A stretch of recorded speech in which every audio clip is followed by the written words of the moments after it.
Um, my name is Margaret Ann Windsor, and I'm not going to get into my kidnapping and being brought to Alabama, Moulton, and given another name, the name of a twin, Peggy Ann Dempsey. I married Childers. I'll say this: both twins were dead, and I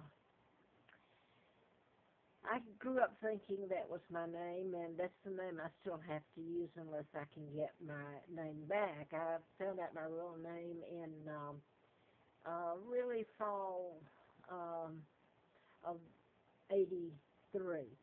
And I'll say this right off. I wrote a book, medical malpractice book, in '77 and '78. I had worked for doctors, and I found out that they were putting bypasses or chips in heart bypasses, and I found out about programming and mind control, to where you can modify the person's behavior, and you could actually make some. They're your puppet that can uh, be programmed to go out and kill, and they don't know it, so they don't know that they're even going to do it. So I'll leave that. That's part of what caused the problems I've had. The book, which was never published, I had a letter from the U.S. Attorney in June the 23rd of '79, and they said national security involved, ongoing investigation.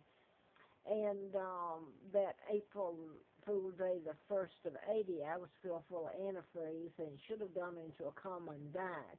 And it was a fiasco what they did to me.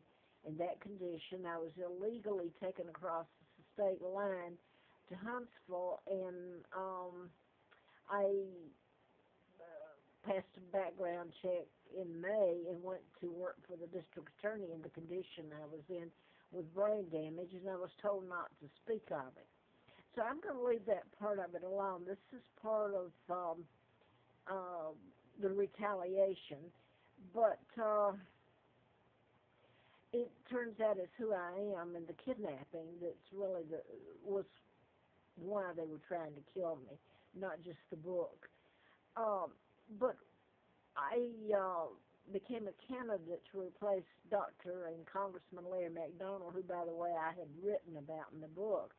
And the Korean jetliner, that KAL, that went down in August the 31st of '83, with all the passengers aboard. Larry McDonald was supposed to be on it, and I was flown out to Larry Flint's home twice in October. He was helping me in the political campaign. And also, I want to say this. He was shot in Lawrenceville, Georgia. I lived in Marietta doing the book, and he lived in, he didn't live. He was brought on a subpoena to Lawrenceville, and that's where they shot him and killed his attorney, and the man that shot him was programmed to do so. And so that's the reason I'm showing you the Hustler magazine, because I wrote about programming, and I'll say this: the Virginia Tech that's up here, I'm living in Roanoke, and Virginia Tech, the 33 that was shot there April the 16th of '07 was mind control, and the psychiatrist, Fort Hood psychiatrist, that did the shootings finished at Virginia Tech, and Tech is about 40 miles from where I'm at now in Roanoke, and the Fort Hood shooter, like I say, finished school at Virginia Tech, and he became a psychiatrist, I think at Harvard, I'm not sure. But I'm just throwing this in to show you the magnitude, I hope, of it. Now then, what happened when I was just literally put on the side of the road? I can't get an attorney. I've had so much done to me that nobody wants to hear it. They're afraid of it, first of all. And the agency doing it does invest. Well, you can guess who it is. If they don't tell it, here's the odd thing: the British aren't able to, then it'll be covered up. But I was just literally shut down, and on the side of the road walking from one place to the other. I kept the Hustler magazine on me to try to prove what had been done to me, because people are going to call you nuts or et cetera, et cetera. And I finally ended up in Roanoke, October of '86. I actually lived on the Appalachian Trail here, which is very rugged, cold, freezing. You wouldn't leave with no food, no tent in the beginning, and no sleeping bags. And it was rough. And then when I did get a place, I was run from one place to the other. I was supposed to be banned from the National Forest. Uh, then I had to stay at the rescue mission. Can you believe all this? And because I had a book that a reporter, FBI man, gave me, a friend of mine, it was called Were We Controlled by Lincoln Lawrence?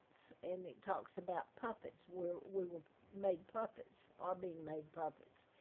And it was just a thin book, but it told about mind control and puppetry and the government. And because I had that book, the rescue mission here, which I was made homeless and a pauper.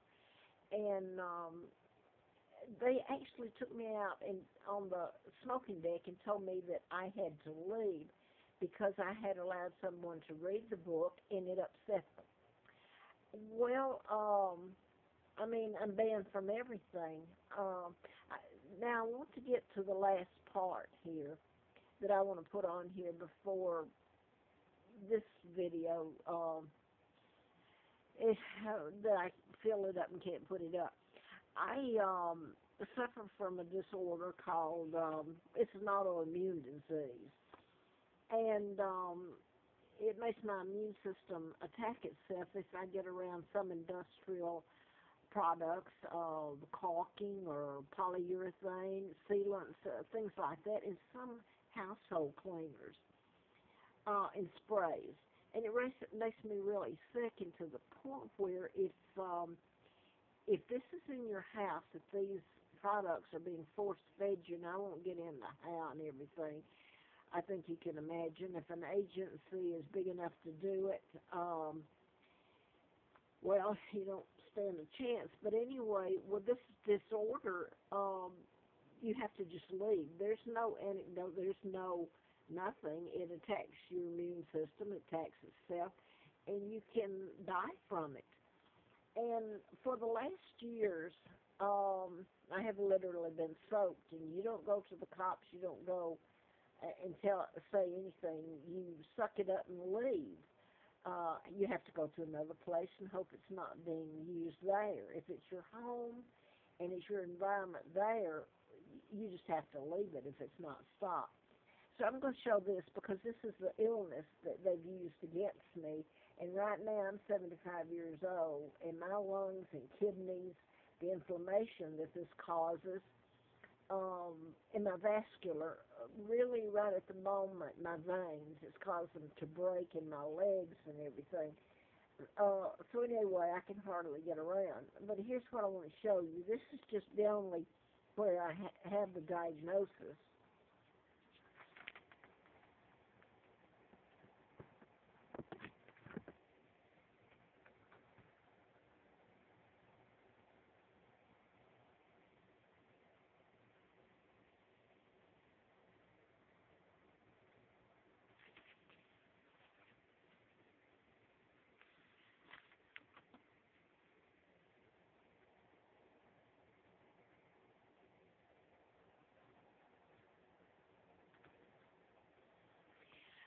Oh, okay. Now I showed you that, and I want to just go through. Um, I have been made to where I'm like the worst criminal going. Everybody in Roanoke, I've tried to live here since '86, so they're very aware of this. Just like in Atlanta and Huntsville, Alabama, and out in L.A., Los Angeles. I mean, it's all over. Some of the media knew about my kidnapping before I did, and when you talk about mind control, back when I did the book, um, you couldn't Google or the internet or anything. Now you can go to YouTube, you can Google mind control and MK Ultra. It tells about the mind control murders. It just doesn't tell the patterns that they were, well, they had to be deliberately